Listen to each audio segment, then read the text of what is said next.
it continues to evolve. When someone says, well, here's River North today, River North is a very vital place, but it's still evolving.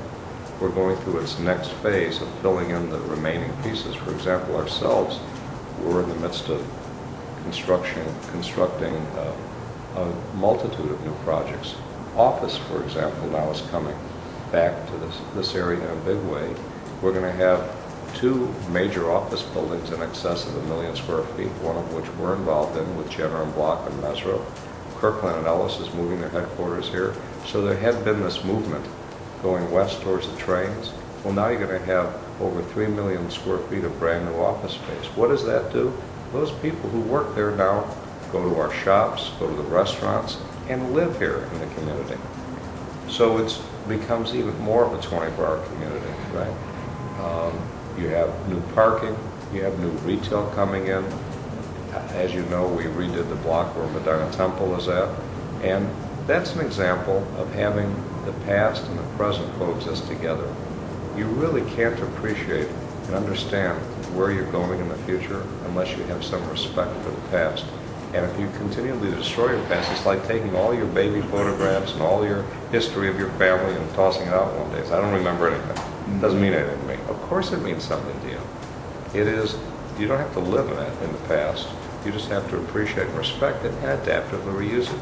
The best cities in the world have that respect for its past. And that's why we as tourists and we as travelers love to go to those type of cities where you have great things happening today, but also this beautiful city and buildings and architecture that respect where they've come from in its evolution. So I think that's what River North presents in its best light. Now, has everything been perfect? Absolutely not. Nothing is perfect. It's an imperfect way. There's fits and starts, and some people don't have the same respect that you would hope they would have.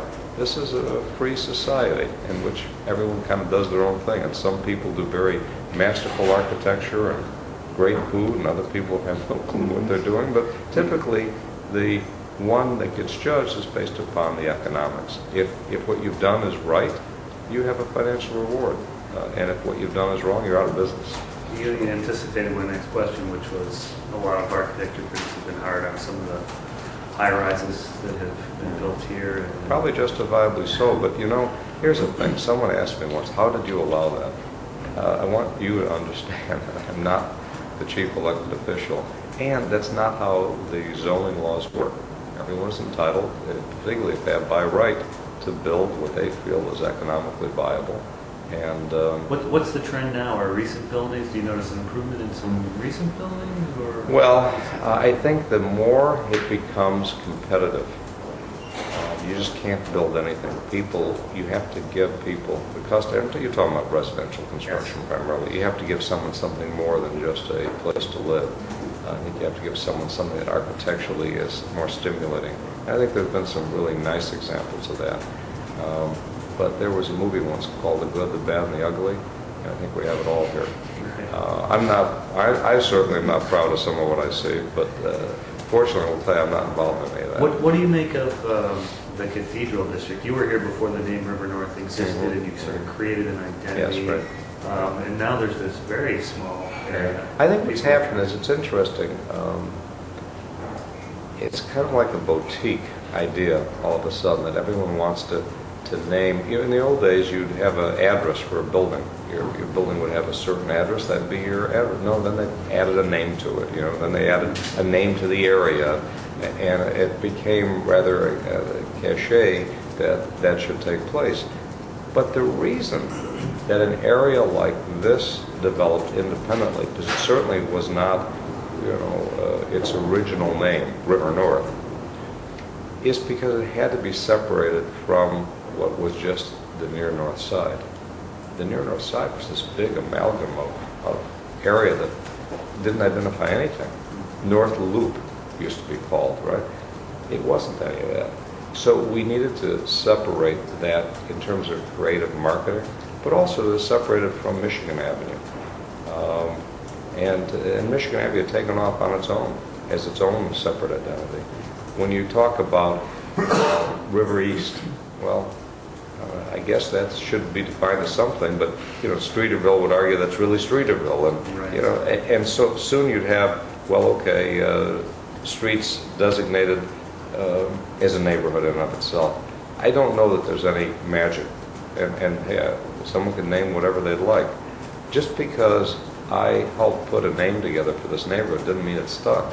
It stuck because it had a purpose. It had an identity that it needed to What's take the on real its own. test, I guess, is does it stick and does it actually get used? Everybody knows where River North Well, is. now it does, and I would suggest you that the city has adopted it. So once that happens, and you see it on all the maps, and it is in fact a fixture.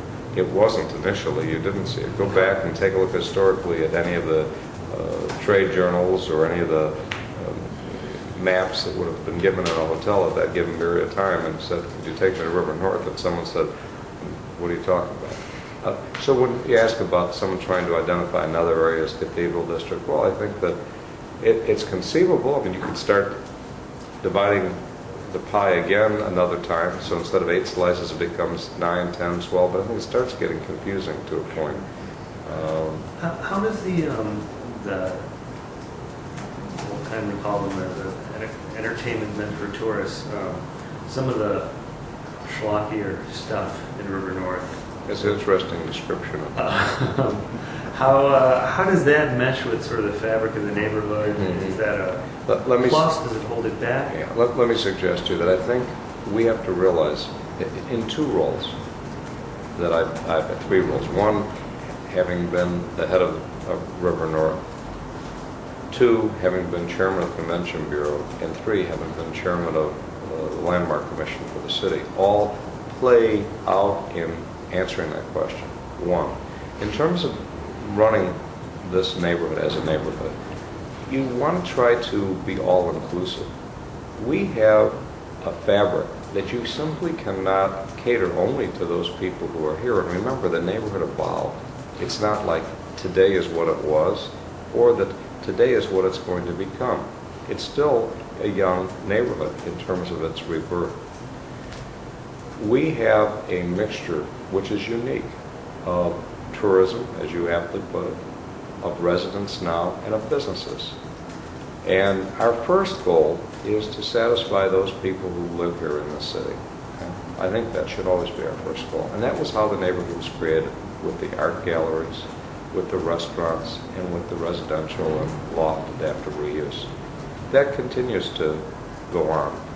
But in its evolution, what we found, now putting on the hat of convention and tourism, is that Chicago is this great magnet, not just for these big trade shows that everyone thinks about, that the convention here comes in on an airplane, but in fact, families come to our city from Des Moines, from Milwaukee, and so forth, and they stay in our hotels, and they're not staying in necessarily the Four Seasons or the Ritz-Carlton, but they're staying in a hotel like I have, the Hampton Inn and Suites, and they have a limited budget to spend, and their big treat here is going to Dewey's Pizzeria, right? And while they're there, going to Gino's Pizzeria, and while they're there, so some of those attractions that you or I may find, you know, something as a resident of the city, I don't want to go there, they find very appealing. So I would suggest to you that it does appeal to a different audience, but it is appealing to them. And so as a consequence, it has succeeded. In terms of the architectural style of things, having a barbecue grill hanging out over a street or a frog certainly wouldn't have been my first inclination of good taste. But it is a city that has zoning laws, and the zoning allows it. Myself as a property owner can't say an arbiter of good taste. That's subjective. You know, again, all I can say is it wouldn't be what I would have done, but it's there.